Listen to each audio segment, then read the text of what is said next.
Hello, ladies and gentlemen. And looks like Biden is looking to be doing a celebratory of exactly inflation and what's going on. Now, I'm going to break down exactly what's going on into this country and what's happening to actual families at the home and what the issues are portraying and how lunatic and stupid these people are. They celebrate and they're happy about this, but in reality, they don't care or realize that it's not working and it's only hurting people. Take a look at this clip of Biden pretty much celebrating the inflation. This couldn't have happened without every single one of you, and that's in the literal sense in the Senate. Every single one was required because the other team didn't want to play.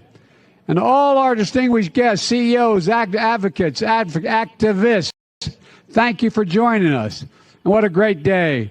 Exactly 4 weeks ago today, I signed the Inflation Reduction Act into law. After all, this bill cut costs for families, help reduce inflation at the kitchen table, because that's what they look at, how much are their monthly bills and how much do they have to pay out for their necessities. Friends, what a thrill it is to be here to celebrate this life-changing legislation, making the Inflation Reduction Act.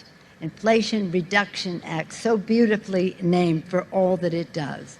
As the name suggests, this landmark law is cutting costs and inflation fighting and driving down costs for kitchen table items for America's working families.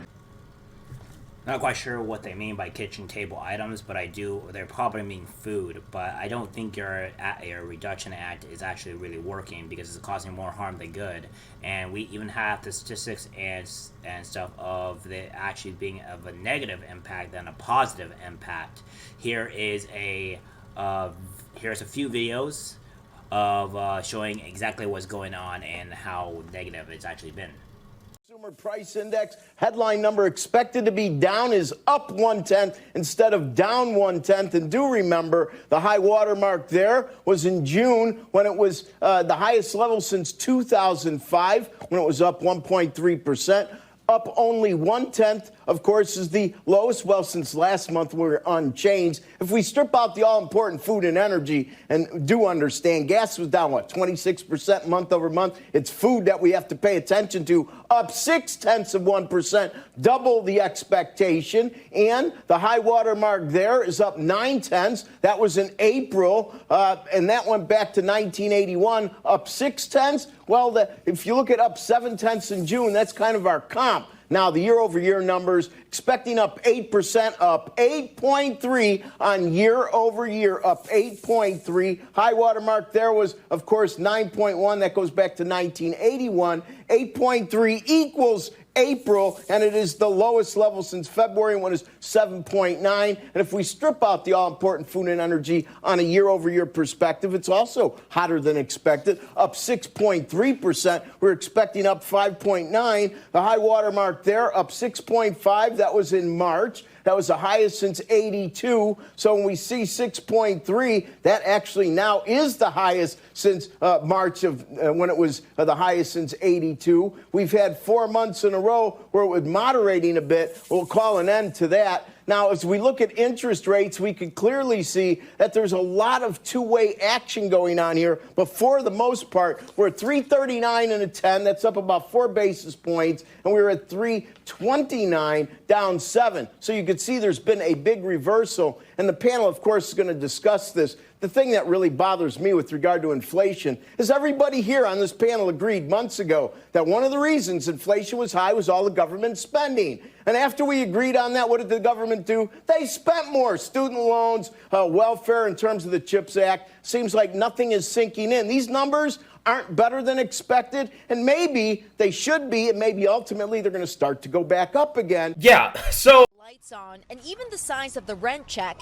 New data today showing what so many Americans are feeling. The price of nearly everything is stubbornly high, up 8.3% compared to a year ago, putting more pressure on the Federal Reserve to continue aggressively raising interest rates when it meets next week. But we have more to do, but we're getting there. The higher than expected inflation numbers, unwelcome news for President Biden, who today celebrated the passage of the Inflation Reduction Act. We had a vision, a plan, and we stuck to it.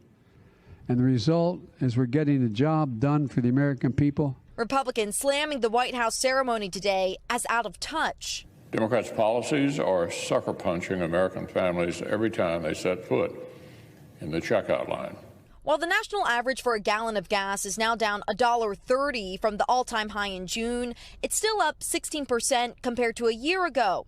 Also soaring, electricity up 15.8%, rent 6.7%, and groceries surging 13.5%, the biggest yearly spike in more than 4 decades. Those rising prices are pushing more people to food banks like this one in Burlington, New Jersey, where Glenda Wimberly volunteers. This is a blessing for the community and it's a big blessing for me. The 70-year-old isn't just a volunteer, she also relies on the food bank to feed the 3 grandchildren she's raising. You go in there and spend $50 and you got like 5 things in the cart. You say, what happened to my money? Where's the food? While average hourly wages are up 5.2%, inflation more than wipes out those gains and is no help to people on a fixed income like Glenda. It's like a red neon sign flashing that, oh, can't spend that, can't go there, can't do that.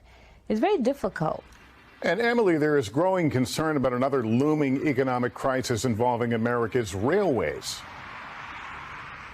Lester, that's right. Nearly 60,000 railroad workers could go on strike if an agreement over pay and scheduling isn't reached by Friday. Such a move would further snarl supply chains and could cause a travel nightmare. Already, Amtrak has preemptively canceled several long-distance routes that operate on freight lines. And Lester, that could be just the beginning.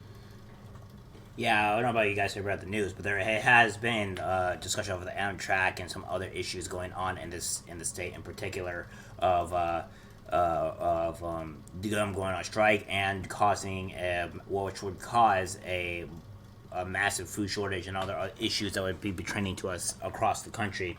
And if this happens either on Friday or I would say even on Monday, it would cause a massive problem. And if Democrats can't get that locked in by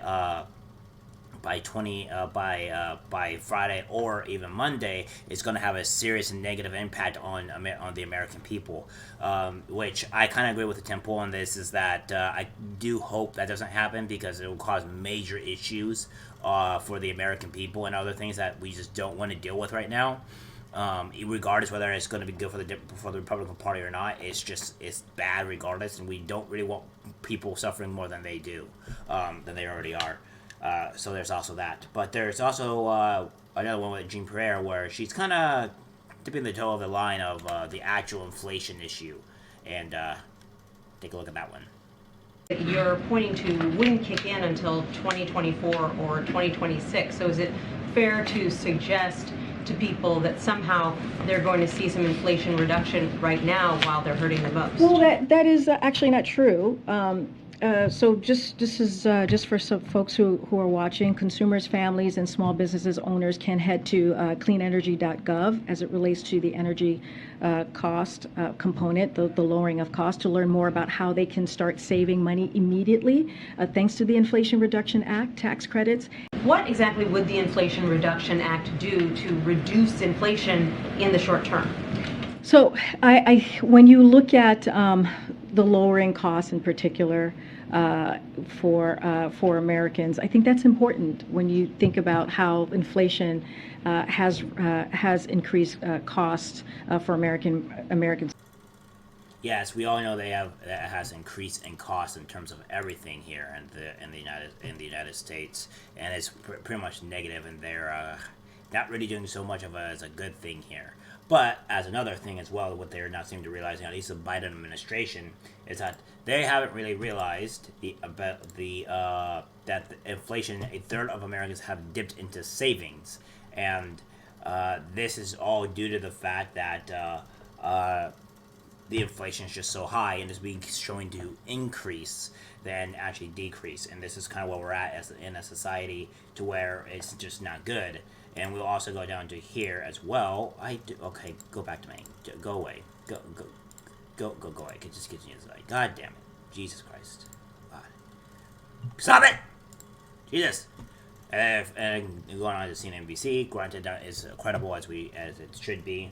unfortunately. But it also says inflation rose 0.1% in August, even with sharp drop in gas prices. So even though the gas prices are dropping, it's just not enough to warrant some of the whatever they're doing. So that being said, it's a huge issue, and I don't think the Democrats are going to win on this one. If the Amtraks actually start going AWOL and striking, we're going to have a massive issue on our hands. And I don't know. It's just not going to seem very good for you or for me. It doesn't matter who it is. Everybody's affected by this. We got to go out there and vote and make sure we vote correctly so we can solve this problem. Unfortunately, we still have to deal with like at least another year of this type of insanity. Alright guys, that's it for the video. Like, subscribe, share, and I'll see you in the next one. Take care.